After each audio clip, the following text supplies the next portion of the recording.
우리 계속해서 사도신경 살펴보고 있습니다. 사도신경을 보고 있는데요. 큰일 났네요. 네, 됐습니다. 화면이 안 나와가지고 깜짝 놀랐습니다. 자꾸 꺼지네요. 왜 이러지? 네, 아무튼 사도신경을 우리가 계속해서 살펴보고 있는데요. 우리 사도신경 가운데 계속해서 그 전능하신 하나님, 그 전능하신 하나님을 우리가 믿는다라고 하는 것은 우리의 인생 속에 찾아오신 하나님, 그리고 그 질서를 만드신 하나님의 모든 질서 앞에 순복하는 것이다 라고 말씀드렸습니다.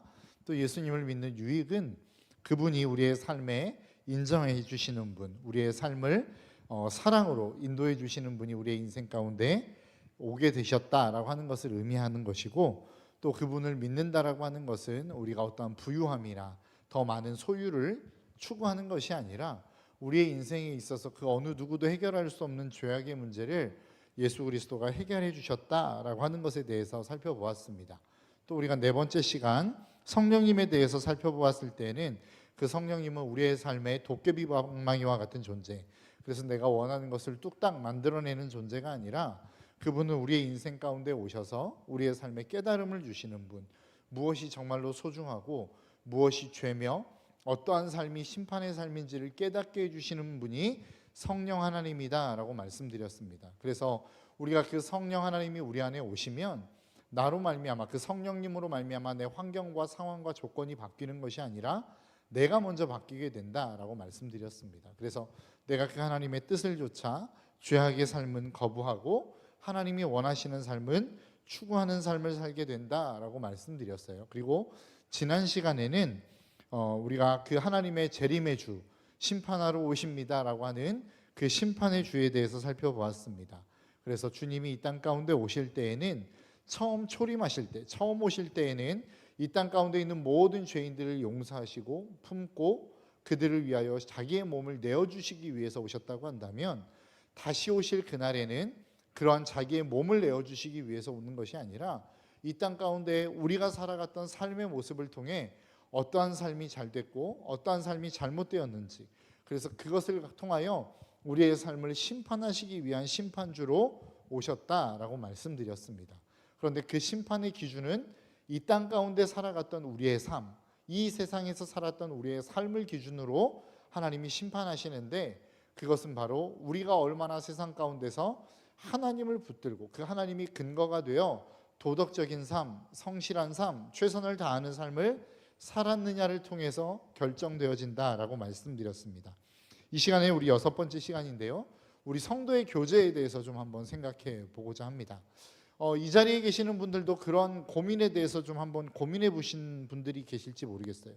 우리가 과연 신앙생활을 꼭 공동체로 해야 되느냐라고 하는 생각을 하셨을 수 있을지 모르겠습니다. 여러분 가운데도 그런 고민 해보신 적 있으실지 모르겠어요. 내가 한 사람 정말로 하나님 앞에서 신앙생활 잘하면 됐지, 우리가 굳이 이렇게 공동체로 모일 필요가 있냐, 또 굳이 모여가지고 나는 내 얘기 하기 싫은데 자꾸 이야기하라고 하고, 한 주 동안 어떻게 살았어? 삶을 한번 나눠봐, 막 이런 이야기 하지 않습니까? 안 나누면 막 저주받을 것처럼 막 이야기하고 막 화 있을진저 막 이러고 이야기하는 이러한 모습 속에서 우리가 막 과연 굳이 나는 하기 싫은데 굳이 이렇게까지 해야 되나라고 하는 고민들을 여러분들도 해보셨을지 모르겠습니다. 저도 사실은 그런 고민들이 있었습니다. 내가 하나님 앞에서 내 개인의 신앙생활 잘하면 되는 거 아니야? 내가 하나님 앞에서 정말로 나와 하나님과의 관계를 잘 유지하면 되는 거 아니야? 뭐 이런 생각을 우리는 할 수도 있다라고 하는 거예요. 그러면 굳이 우리가 그렇게 내 개인의 신앙생활만 잘 지킬 수 있다고 한다면, 그게 전부라고 한다면 우리는 공동체에 대해서 고민할 필요가 별로 없는 것 같습니다. 특히 가장 힘들고 어렵다고 하는 소그룹 모임에 대해서 우리는 별로 고민할 필요가 없는 것 같아요. 왜냐하면 소그룹 안 하고 그냥 가면 되잖아요. 내 개인 생활 잘하면 되니까 우리는 그냥 내 예배만 잘 드리고 내가 할 수 있는 내 기도의 제목만 하나님 앞에 잘 올려드리고 또 말씀 잘 듣고 내 개인의 삶의 자리에서 신앙생활을 잘하면 되는 거 아니냐라고 하는 생각을 할 수 있을지도 모르겠습니다. 여러분 어떠십니까? 여러분들에게 있어서 공동체는 필요하다고 생각하십니까? 아니면 신앙생활에 있어서 나 혼자의 신앙생활, 나 혼자의 신앙 경건생활만 잘 지키면 된다고 여러분 생각하십니까? 성경은 그 부분에 있어서 우리의 삶에 얼마나 많은 공동체가 필요한지에 대해서 수없이 많은 구절을 통하여 우리에게 말씀하고 있습니다. 대표적인 구절을 한번 이야기해 볼까요? 창세기 2장 18절의 말씀입니다. 하나님이 말씀하셨다. 남자가 혼자 있는 것이 좋지 않으니 그를 돕는 사람 곧 그에게 알맞는 짝을 만들어주겠다라고 말씀하고 있어요. 공동체는 여기에서부터 시작합니다. 창세기에서 하나님이 모든 우주 만물을 창조하시고 동식물을 만드시고 물고기를 만드셨어요. 그리고 난 다음에 사람을 만드셨단 말이죠. 그 사람이 누구예요? 아담입니다. 그 아담을 딱 만들어 놓으시고 난 다음에 하나님이 뭐라고 말씀하시냐면 보기 별로 안 좋아 라고 얘기하셨다는 거예요. 하나님이 온 우주 만물을 창조하시고 난 다음에 늘 하셨던 말씀이 있었어요. 그게 뭐죠? 보시기에 좋았더라 라고 하는 말씀이었어요. 그런데 유독 인간만큼은 그러시지 않았다는 거예요. 아담을 딱 만들어 놓으시고 난 다음에 하나님이 그 인간을 창조하시고 보시기에 별로 안 좋았어요. 그래서 어떻게 하셨나요? 여자를 만드셨습니다. 그리고 그 여자를 통해서 남자와 여자가 한 몸을 이루는 가정을 만들게 하셨다라는 거예요. 여기에서부터 공동체가 탄생하기 시작했습니다. 여러분, 하나님의 속성이 그렇습니다. 하나님은 홀로 있는 것을 별로 좋아하지 않으셨다라고 하는 겁니다. 인간을 만들어 놓으시고 그 인간이 홀로 독처하는 것에 대해서 하나님이 별로 보시기에 좋지 않았다라고 성경은 우리에게 말씀하고 있어요. 그럼 여러분, 우리의 신앙생활도 어떨까요? 우리의 신앙생활 잘 할 수 있습니다. 내 개인의 신앙생활 잘 할 수 있어요. 그런데 창세기 2장의 말씀으로 놓고 보자면 보기에 별로 안 좋다는 거예요. 그것이 그렇게 하나님 보시기에 좋지 않더라라고 하는 것입니다. 왜요? 그것이 완전하지 않기 때문에 그렇습니다. 하나님이 남자를 만들어 놓고 여자를 만드셨어요. 그러면 그 여자를 만드신 이유를 뭐라고 이야기해요? 왜 여자를 만드셨나요? 여자의 다른 이름? 돕는 배필입니다. 그러니까 무슨 이야기냐면 남자가 홀로 존재할 때 부족하다는 거예요. 모자라다는 거예요. 그래서 완전하게 만들기 위해서 그를 돕는 배필을 만드셨는데 그게 누구라? 여자다라고 성경은 우리에게 말씀하고 있는 것입니다. 그러니까 우리는 그렇게 생각해요. 내 개인 신앙생활 잘하면 됐지라고 생각하지만 성경에서 하나님이 인간을 바라볼 때 그 인간 혼자 신앙생활 하겠다라고 이야기하고 그렇게 주장하고 나는 그렇게 할 수 있어요 라고 하나님 앞에 어필하는 그 인간을 향하여 하나님이 뭐라고 말씀하시냐면 완전하지 못하다는 거예요. 그렇게 네가 생각하는 것처럼 네가 하나님과 인간과의 관계에 있어서 하나님과의 관계만 잘 맺는다고 해서 이 신앙생활이 온전할 수 없다라고 말씀하고 있는 거란 말이에요. 그래서 우리에게는 공동체가 필요한 것입니다. 언젠가도 여러분들에게 말씀드렸어요. 여러분, 우리가 신앙생활하는 것을 뛰어넘어 우리가 삶을 살아가는 모든 삶의 의미 속에는 사람과의 관계를 떠나서는 그 의미를 찾을 수 없는 것들이 거의 대부분들입니다. 우리의 삶 속에 있어서 내가 어떤 공부를 하거나 성공을 하거나 많은 소유를 얻거나 이 수많은 행위들이 결국은 인간을 떠나서 나 홀로 존재했을 때 의미 있는 행동이 별로 없드는 거예요. 먹는 것, 자는 것, 뭐 이런 것들. 솔직히 입는 것도 나 혼자면 입는 게 뭐가 필요해요? 필요 없지 않습니까? 그냥 혼자 있으면 내가 입는 게 뭐가 필요하냐는 거예요. 뭐 추우면 뭐 필요하겠죠. 근데 사실 그렇지 않은 이상 우리의 인생 가운데 나 혼자일 때 옷이 뭐 굳이 필요할 필요가 있습니까? 이 옷도 사실은 사람들과의 관계 속에 있기 때문에 필요한 거란 말이죠. 이처럼 하나님은 우리의 인생 속에 공동체를 주신 이유, 결국 그 공동체 안에 우리가 있을 때에 비로소 우리가 온전할 수 있기 때문이다라고 성경은 우리에게 말씀하고 있는 것입니다. 이것을 신약 시대에 돌아와서 하나님이 우리 공동체 안에 필요한 또 한 가지의 이유를 이렇게 표현하고 있는데 마태복음 18장 20절에서 이렇게 말씀합니다. 두세 사람이 내 이름으로 모여 있는 자리 거기에 내가 그들 가운데 있다라고 말씀하고 있어요. 여러분 한번 생각해 보시겠습니까? 나 혼자 있으면 하나님이 우리와 함께 하시지 않으시나요? 내가 혼자 기도하고 골방에서 기도할 때는 그럼 하나님은 나와 함께 하시지 않으시나요? 오늘 그 마태복음 18장 20절의 말씀을 놓고 보자면 두세 사람이 내 이름으로 모인 곳에 나도 그 자리에 함께 있겠다는 거예요. 그러면 그걸 뒤집어 놓고 이야기하면 혼자 있을 때에는 주님이 함께 하시지 않겠냐라고 하는 거예요. 아닌가요? 그럼 주님이 실현하신 건가요? 대답 제대로 하셔야 됩니다. 주님을 이단으로 만들어 버릴 수 있습니다. 여러분, 이게 무슨 의미예요?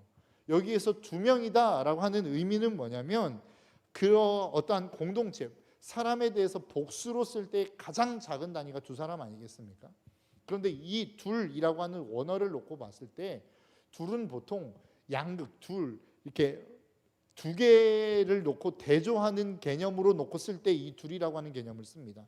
그러니까 이 둘이라고 하는 단어가 언제 쓰였냐면 마태복음에 사람이 두 주인을 섬길 수 없나니 혹 이를 섬기거나 혹 저를 섬기거나 이 둘을 함께 섬길 수 없다라고 할 때 둘의 개념이 바로 이 둘이라고 하는 단어의 개념입니다. 그러니까 완전 다른 개념이죠. 한 주인이 있고 또 다른 주인이 있는데 이것은 완전 양극이라는 거예요. 그러니까 두 사람이 모였어요. 이 두 사람은 우리가 한 마음이 되어서 한 뜻이 되어서 모인 사람이 아니라 양극을 향하여 달려가는 사람일 수 있다라는 거예요. 여러분 한번 생각해 보십시오. 나와 완전히 생각이 달라요. 나와 마음이 완전히 달라요. 내가 가지고 있는 어떠한 개념과 달란트가 완전 다른 사람이란 말이에요.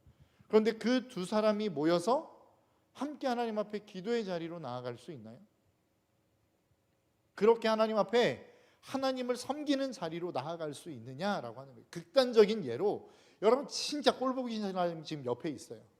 단 둘이 있단 말이에요. 단 둘이 있는데 우리 하나님 찬양합시다. 사랑의 하나님 막 이렇게 찬양할 수 있어요? 없단 말이죠. 그런데 주님이 이야기하시는 건 뭐예요? 그런 상황이라는 거예요. 그 둘, 정말로 함께 있을 수 없는 그 사람, 함께 공존할 수 없는 그 사람이 지금 이 한 자리에 모여 있는 거라고요. 그리고 그 사람과 함께 하나님을 찬양하고 하나님 앞에 기도하는 삶을 살아가는 것을 의미한다라는 것입니다. 우리가 그렇게 살아갈 수 있느냐라는 거예요. 그런데 그것을 가능하게 만드는 것이 있다는 거죠. 어떤 공동체? 하나님의 이름을 통하여 모인 공동체는 가능하다는 거예요. 그러한 사람들 안에 하나님이 함께 하시겠다는 거예요. 여러분, 우리 공동체가 좀 그런 공동체가 될 수 있었으면 좋겠습니다. 우리가 모여서 우리가 진정한 교제, 하나님이 원하시는 교제를 나눌 수 있어요.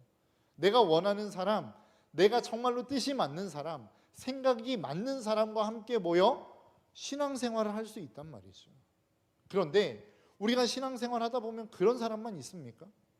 그렇지 않는 사람들도 있단 말이죠. 신앙생활이라고 하지만 예수 그리스도의 이름으로 모였다고 하지만 나하고 완전히 생각이 달라요. 마음이 달라요. 내가 가고자 하는 방향이 달라요. 그런데 그 사람들과도 함께 모여 우리가 공동체를 이룰 수 있느냐라고 하는 거예요. 교회 안의 공동체는 그러한 공동체입니다. 세상에서도 얼마든지 공동체를 만들 수 있어요. 어떤 사람들끼리? 내 마음에 합한 사람끼리, 마음에 맞는 사람끼리 이 공동체를 만들 수 있단 말입니다. 그런데 교회 공동체는 그렇지 않다는 거예요. 교회 공동체는 이런 사람도 오고 저런 사람도 오고 나와 마음이 맞는 사람도 오지만 나와 마음이 맞지 않는 사람도 올 수 있음을 성경은 우리에게 말씀하고 있는 거예요. 너희들이 그들과 함께 모여 내 이름으로 기도할 수 있느냐라고 주님이 물어보고 있는 거예요. 너희들이 그런 사람과 함께 공동체를 이루어 함께 나를 섬길 수 있느냐라고 주님이 지금 질문하고 있는 거라고요. 그런데 사도신경은 뭐라고 고백해요? 그런 사람과 함께 모여 우리가 함께 공동체의 교제를 이룰 수 있습니다라고 고백하고 있는 거예요. 나는 그러한 공동체가 될 수 있음을, 원수들이 모여서도 함께 하나님을 예배하는 공동체를 만들 수 있는 놀라운 진정한 교제의 공동체가 될 수 있음을 저는 믿습니다라고 이야기하고 있는 거란 말이에요. 어떻게 가능해요? 여러분, 이게 가능한가요? 여러분들의 삶을 한번 보십시오. 여러분들의 삶 속에 이 일들이 이루어지고 있나요? 여전히 꼴보기 싫은 사람은 꼴보기 싫죠. 여전히 싫은 사람은 어쩔 수 없어요. 그 두 사람과 함께 모여서 찬양해요. 함께 기도해요. 두 손 붙들고 기도 제목 나누고 함께 기도합시다. 그러면 여러분 기도할 수 있어요? 어렵단 말이에요. 그런데 사도들은 분명하게 이 신앙의 고백을 지금 하고 있어요. 우리는 그 공동체를 만들 수 있습니다.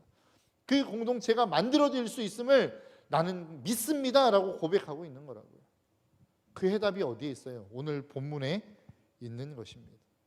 여러분 욥기를 한번 보십시오. 이 욥기는 어떻게 구성되어 있어요? 욥이 의인이었어요. 그런데 어느 한순간 사탄의 장난으로 말미암아 완전히 폭망해 버렸어요. 재산도 날리고 자녀들도 죽고 몸은 완전히 만신창이가 되어버렸단 말이에요. 그래서 친구들이 와서 계속해서 이야기해줘요. 조언을 해줘요. 야, 너 죄 지어서 그래. 아니야, 난 죄 안 지었어. 이 이야기들이 오고 가다가 맨 마지막, 세 친구 중에 맨 마지막인 빌닷이라고 하는 사람이 그 욥을 향하여 하는 이야기입니다. 그런데 그 욥을 향하여 하는 이야기 가운데 그것으로 말미암아 세 친구와의 어떠한 논쟁은 끝이 나버려요. 그런데 그 마지막의 내용이 뭐냐면 도대체 인간이 어떤 존재냐라고 하는 것에 대해서 정의를 내리고 있는 것입니다. 오늘 본문 1절이죠. 수아 사람 빌닷이 대답하였다. 하나님께는 주권과 위엄이 있으시다. 그분은 하늘나라에서 평화를 이루셨다. 그분이 거느리는 군대를 헤아릴 자가 누구냐? 하나님의 빛이 가서 닿지 않는 곳이 어디냐라고 이야기해요. 그러니까 처음에 빌닷은 뭘 이야기하냐면 하나님에 대해서 이야기합니다. 하나님은 대단하신 분이야. 하나님은 의로우신 분이야. 그분의 근대는 대단하고 그분이 가는 곳마다 평화가 임해라고 이야기해요. 그렇죠. 우리도 다 알고 있는 내용입니다. 그래, 하나님이 임하시면 우리는 화평을 이룰 수 있어. 하나 될 수 있어. 우리는 서로 화해할 수 있어 라고 이야기해요. 그런데 문제는 뭐예요? 우리의 현실이 다르단 말이에요. 그 다른 현실을 4절부터 이렇게 이야기해요. 그러니 어찌 사람이 하나님 앞에서 의롭다 하겠으며 여자에게서 태어난 사람이 어찌 깨끗하다 하겠는가. 비록 달이라도 하나님께는 밝은 것이 아니며 별들마저 하나님이 보시기에는 청명하지 못하거늘 하물며 구더기 같은 사람, 벌레 같은 인간이야 말할 나이가 있겠는가 라고 이야기합니다. 하나님은 이렇게 대단해. 우리는 그렇게 살아야 된다라고 우리는 다 이야기해. 그런데 실질적인 우리의 삶은 어때? 구더기와 같은 삶이야 라고 이야기하고 있는 거라고. 여러분, 우리의 삶이 그렇습니다. 여러분, 이 이야기에 대해서 반론할 수 있는 사람들이 있습니까? 하나님이 우리 인간을 빌닷이라고 하는 사람의 입을 통하여 우리에게 정의하기를 뭐라고 이야기하냐면 우리는 구더기와 같은 존재야 라고 이야기하고 있어요. 여러분 인정하십니까?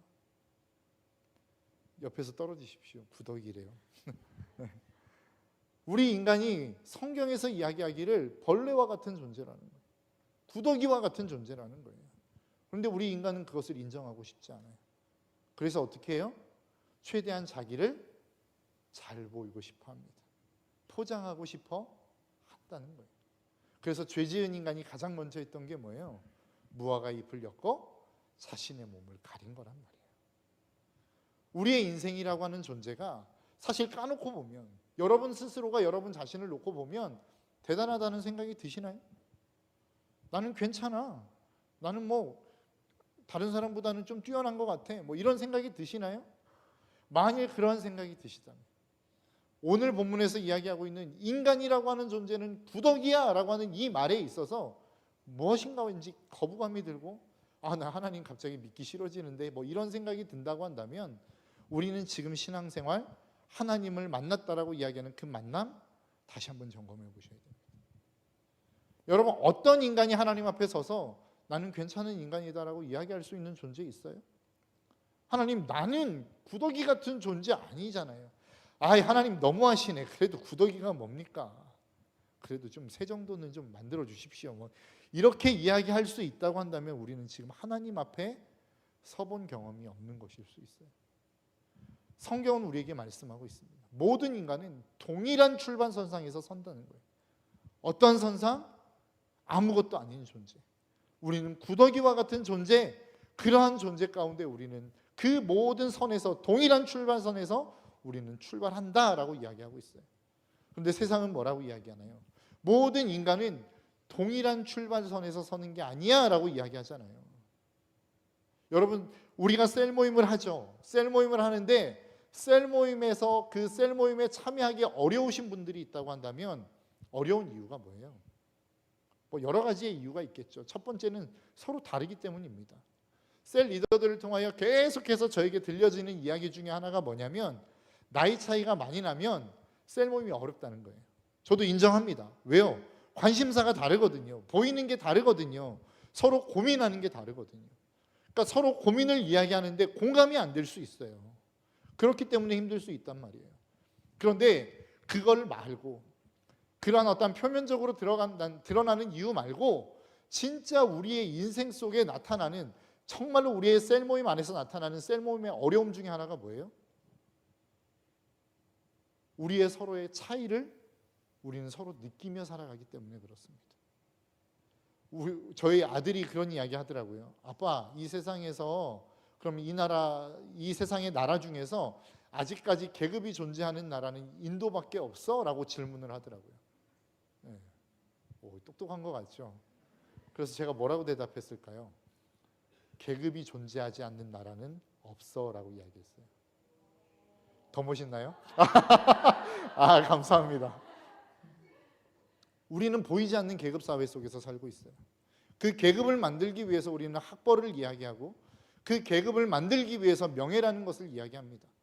그 계급, 보이지 않는 계급을 늘 이야기하기 위해서 나라와 지역을 만들어내고, 그 지역 속에서 또 차이를 만들기 위해서 수많은 조건들을 우리는 만들어낸단 말이죠. 왜 조건을 만들어요? 왜 다른 어떤 내용들을 만드나요? 그것은 우리의 보이지 않는 계급의 선을 긋기 위해서입니다. 너는 이 정도니까 여기까지밖에 올 수 없어. 네 재물은 여기까지니까 너는 여기까지밖에 안 되는 거야. 네 학벌은 이 정도니까 너는 여기 이상을 뛰어넘을 수 없어.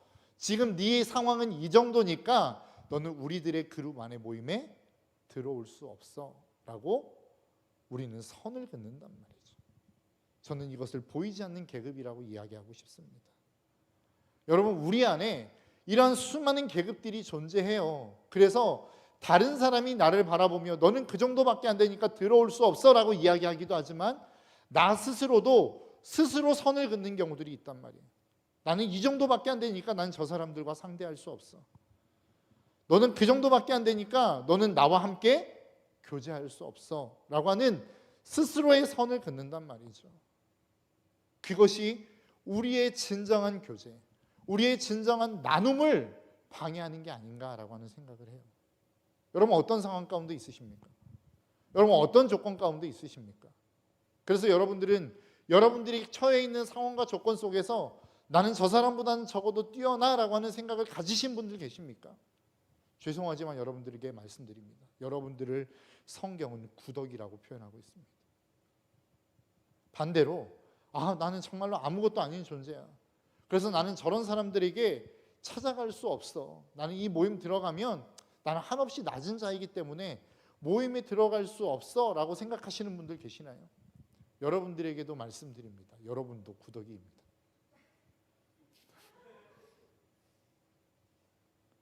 제가 여러분들에게 무슨 말씀을 드리고 싶냐면 또이또이예요. 똑같아요. 다를 바 없단 말이에요. 그래서 주님이 이 땅 가운데 오셔서 하신 게 뭐예요? 그 모든 계급을 허무신 거 아니에요? 모든 인간의 계급을 다 허무신 거 아니냐고요. 그래서 주님이 말씀하시잖아요. 모든 인간은 죄인이다는 거예요. 심지어는 어떤 경계까지 허물어 버리셨어요? 하나님이신 그 하나님이 하나님과 인간의 경계를 허물고 인간의 자리로 내려오셨단 말이에요. 하나님이 하신 그 일들을 우리가 좀 생각해 봤으면 좋겠어요. 주님이 하신 일이 뭐예요? 모든 계급을 다 허물어 버리신 거란 말이에요. 그리고 처음부터 시작하자는 거예요. 그리고 다시 시작하자는 거예요. 모든 인간의 출발선은 어차피 똑같으니까, 모든 인간의 출발선은 동일하니까 다시 시작하자는 거예요. 그게 하나님이 이 땅 가운데 오셔서 보이신 예수 그리스도의 공생애란 말이에요. 이것이 안 되면 사실 진정한 교제는 어렵습니다. 이 출발선상이 동일하다라고 하는 이 개념 정리가 우리 가운데 이루어지지 않으면 예수 그리스도가 하신 그 일이 우리의 인생 가운데 찾아오셔서 모든 인간은 똑같아 라고 하는 이 모든 시작점을 동일하게 만드셨다라고 하는 이것들을 우리가 인정하지 않고 나아가면 사실 우리 셀 모임 안에서의 진정한 교제는 어렵단 말이에요. 여러분들의 삶 가운데 이 다시 한번 리셋되어지는 이 삶이 저와 여러분들의 삶 가운데 있어지시기를 주님의 이름으로 축복합니다. 여러분, 인간이 잘나봐야 얼마나 잘날 수 있겠습니까? 반대로 여러분, 이 못난 인간이 얼마나 못나봐야 그 인간은 결국은 인간이란 말이에요.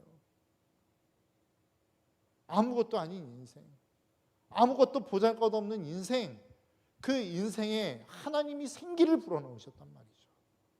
여러분 한번 생각해 보시겠습니까? 창세기를 놓고 보면 하나님이 모든 인간을 제외한 동식물들을 다 만드셨죠. 그런데 참 희한해요. 그 모든 인간과 동식물은 하나님이 말씀하신부터, 만들기 딱 시작함부터 생명력을 가졌어요. 이해가 되십니까? 빛이 있으라 하는 순간 빛이 생겨버렸단 말이에요. 하나님이 동물과 식물을 만드는 순간, 그 만드는 순간부터 어떻게 됐어요? 생명력을 가지고 자라나기 시작했어요. 움직이기 시작했어요. 그런데 인간은 다릅니다. 인간은 어땠어요? 하나님이 흙으로 인간을 만드셨어요. 그런데 성경이 뭐라고 이야기하나요?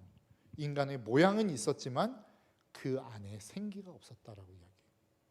그러니까 유일하게 이 세상 가운데 창조된 창조물 가운데 만든 순간부터 생기가 없었던 건 인간밖에 없었단 말이에요.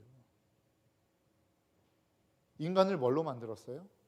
흙으로 만들었어요. 그런데 원어적인 입장으로 놓고 보면 그 흙에서 나온 먼지로 만들었대요. 그러니까 이 세상의 모든 창조물은 다 하나님의 말씀으로 만들어졌고 흙으로 만들어졌는데 결국 가장 어떠한 뭐라고 해야 되나요? 이 몸뚱아리, 껍데기만 놓고 보면 가장 가치 없는 게 인간입니다. 왜요? 먼지로 만들었거든요. 그런데 그 인간이 다른 이유가 뭐예요? 하나님이 그 코에 생기를 불어넣었기 때문에 다른 거란 말이에요. 우리 모든 인간은 똑같아요. 먼지예요. 그 말을 다른 말로 표현해 볼까요? 오늘날로 쓰레기입니다. 저와 여러분들은 쓰레기예요. 원래 원료 자체가 쓰레기란 말이에요. 그런데 우리가 가치 있고 값어치 있고 대단한 존재가 된 것은 그 안에 하나님의 생기가 불어넣어졌기 때문이란 말이에요. 그러니까 우리가 셀 모임을 하며 우리가 서로 교제하며 사람들과의 만남을 가지며 내가 월등하니 네가 월등하니 이런 비교할 필요 없단 말이에요. 왜요? 너나 나나 쓰레기야. 이 생각을 가지고 만나면 꿀릴 것도 없어요. 그렇다고 대단하게 의시될 것도 없단 말이에요. 우리가 정말로 우리다울 수 있는 이유, 우리가 대단할 수 있는 이유는 하나님의 생기가 우리 안에 부어졌기 때문입니다. 이 개념이 우리 안에 올바르게 정립되어지지 않으면 여러분 진정한 교제는 있을 수 없습니다. 그래서 사도신경에서 사도들이 이야기했던, 사도들이 고백했던 나는 그 성도 간의 진정한 교제가 되어질 줄 믿습니다라고 하는 것은 교회 안에서밖에 불가능한 거라고요. 교회 안에서만 일어날 수 있는 진정한 교제란 말입니다. 진심으로 상대를 대할 수 있고 진심으로 상대의 아픔을 공감해 줄 수 있으며 진심으로 상대방을 위하여 기도해 줄 수 있고 부르짖을 수 있는 공동체는 교회밖에 없는 거예요. 왜요? 우리는 서로 시작선상이 똑같고 내가 존귀해진 이유도 똑같기 때문에 그렇습니다. 여러분 이 사실을 잊지 않았으면 좋겠어요. 그래서 누구 하나 대단한 사람 없어요. 그렇다고 누구 하나 아무것도 아닌 존재 없단 말이에요. 여러분들의 상황이, 여러분들의 조건이, 여러분들의 처해 있는 그 모든 현실이 어떤지 잘 모르겠습니다. 그런데 어떤 사람은 한없이 여러분 스스로가 낮아지는 것처럼 보여질 수 있는 자들이 있을지도 모르겠어요. 그러나 여러분 두려워하지 마십시오. 여러분 사람을 만나는 것을 두려워하지 마십시오. 그 사람이 여러분보다 나은 상황 가운데 있는 것처럼 보여지지만 그 사람도 쓰레기입니다. 만일 여러분들이 다른 사람을 만났을 때에 다른 사람이 여러분보다 못한 것처럼 느껴지시는 사람들이 있나요? 의시되지 마십시오. 여러분은 쓰레기이기 때문에 그렇습니다. 우리가 괜찮아질 수 있는 단 하나의 조건, 내가 쓰레기인 존재에서 괜찮아질 수 있는 조건은 하나밖에 없어요. 그 하나님의 생기가 우리 안에 들어올 때입니다. 이것을 아는 사람은 모든 사람의 아픔을 품어줄 수 있어요. 모든 사람의 잘못되어짐에 대해서 손가락질하지 않을 수 있단 말이에요. 다른 사람의 연약함을 보고 짓밟지 않을 수 있어요. 왜 세상 가운데서 우리의 아픔을 드러내지 못하나요? 세상은 달라요. 세상은 우리의 아픔을 드러내는 순간, 우리의 연약함이 드러나는 순간 우리를 짓밟아 버리기 때문에 그렇습니다. 그러나 교회는 그러면 안 돼요. 교회는 그렇게 되면 안 돼요. 왜요? 교회는 원래 우리는 쓰레기, 짓밟힘을 당하는 존재에서 시작하는 것이기 때문에 그렇습니다. 그리고 그 하나님의 은혜와 생기로 말미암아 새롭게 되어진 인생, 그래서 가치 있는 인생이 되어진 인생이기 때문에 누구라도 품어줄 수 있는 공동체가 될 수 있어야 됩니다. 여러분 안에 이 경험들이 있어지시기를 주님의 이름으로 축복합니다. 여러분 혹시라도 정말로 바닥을 치는 경험을 해보신 분들이 있습니까? 그렇다고 한다면 그 바닥을 친 사람의 마음을 헤아릴 수 있으실 겁니다. 그 헤아림으로 여러분들이 그 바닥 가운데서 느꼈던, 야, 누군가가 나를 여기서부터 좀 품어줄 수 있는 사람이 있었으면 좋겠다라고 생각했던 그 생각으로 다른 사람을 품어주십시오. 혹시라도 바닥을 경험해보지 않은 사람, 그 바닥을 경험하시기를 주님의 이름으로 축복합니다. 저주 같나요?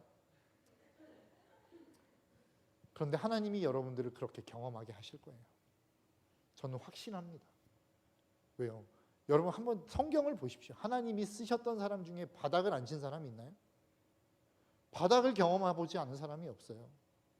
자신의 인생이 나 쓰레기네 라고 하는 경험을 안 해본 사람이 없단 말이에요.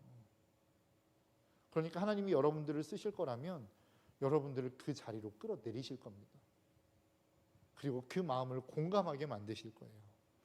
그리고 여러분들에게 그 생기를 불어넣어 그렇게 여러분과 동일한 아픔과 고통과 어려움 가운데 있는 사람들을 여러분 통해 세우실 거란 말이죠. 그렇게 세워나가는 그 삶, 그렇게 세워지는 받는 그 삶, 누군가를 만나서 그 사람을 세울 수 있는 그 삶의 만남이 사도신경에서 이야기하는 진정한 교제란 말이에요. 성도들 간의 교제란 말입니다. 이 교제가 있는 우리 공동체가 되시기를 주님의 이름으로 축복합니다.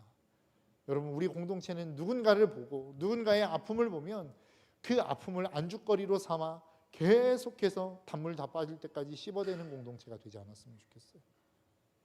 아픔이 있으면 덮어주십시오. 여러분 성막을 보면, 성전의 기구에 보면 제통이라는 게 있어요. 그게 뭔지 아십니까? 모든 제물을, 그 모든 번제단에서 태워진 그 짐승의 재가 나올 거 아닙니까? 그럼 그 재를 담는 통이 있단 말이에요. 용도가 뭐예요? 재가 날리지 않도록 하는 것입니다. 여러분 그 재들이 막 온 회중과 회막을 날아다닌다고 생각해 보십시오. 어떤 일이 일어나겠어요? 비염이 생기겠죠.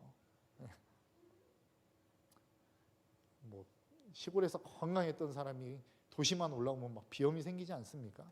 왜 그래요? 공기가 안 좋아서 그래요. 비염 치료할 수 있는 방법 알려드릴까요? 산속에서 1년만 살아보십시오. 1년이 뭐예요? 한 달만 살아보십시오. 비염 거의 없어질걸요. 그러니까 그러한 재가 날아다니지 않도록 재통을 만들었단 말이에요. 거기에 재를 다 담아서 어떻게 했어요? 진영 밖으로 나가서 땅에 묻어버렸어요. 여러분 우리는 재통과 같은 역할들을 감당할 사람이 필요합니다. 우리 공동체는 그러한 재통과 같은 존재가 되어야 된다고 저는 생각합니다. 우리의 삶 속에는 수없이 떠돌아다니는 재와 같은 소문들이 있고 이야기들이 있어요. 그것을 여러분들이 들었어요? 그럼 여러분 안에 담아 두십시오. 그리고 뚜껑을 닫아버려요. 뚜껑을 확 닫아버리라고요. 그리고 더 이상 그 말이 날아다니지 않도록 입을 막 이렇게 꼬매버리십시오. 그리고 그것을 묻어버리란 말이에요. 그것이 가능해지면, 그 신뢰가 가능해지면 나눔이 가능해진다고요. 내 이야기가, 내 아픔이 그냥 이야기거리가 될 것 같으니까 나눔을 할 수 없는 거예요. 그러니까 우리는 진정한 교제를 나눌 수 없는 거예요. 그래서 함께 기도해 주지도 못하는 거란 말입니다. 여러분 우리 공동체가 어떤 공동체가 되었으면 좋겠냐? 저는 오늘 이 사도신경의 말씀에서처럼 정말로 우리 공동체가 그러한 공동체, 정말로 진정한 나눔과 교제가 있을 수 있는 공동체, 그렇게 되기 위해서는 여러분들의 시작점을 알 수 있어야 됩니다. 나는 쓰레기구나. 그러면서 괴로워하지 마시고 쟤도 쓰레기구나. 위안을 받으십시오. 그러면서 그 하나님이 우리에게 생명을 불어넣으셨어.